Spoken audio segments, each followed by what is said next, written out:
নিরাপত্তা শঙ্কায় ভারতে টি-20 বিশ্বকাপ বর্জন করেছে বাংলাদেশ। টাইগারদের পরিবর্তে সুযোগ পেয়েছে স্কটল্যান্ড। ইতোমধ্যে 15 সদস্যের স্কোয়াড ঘোষণা করেছে স্কটিশরা। এরপরও কাটছে না দুশ্চিন্তা।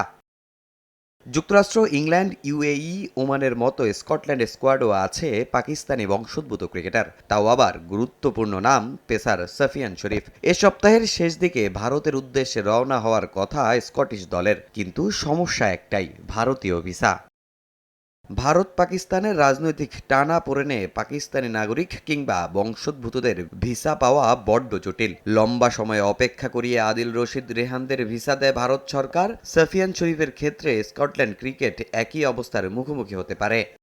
স্কটল্যান্ডকে বিশ্বকাপে আমন্ত্রণ জানানো হয়েছে। এখন যদি ভিসার কারণে আমরা যেতে না পারি, তা কারোর জন্যই ভালো বার্তা হবে না। আমরা আইসিসির সঙ্গে কথা বলেছি। আইসিসি বিসিসিআই এর সঙ্গে এ সমস্যা সমাধানে কাজ করছে। আশা করছি প্রথম ম্যাচের আগেই সমাধান হবে।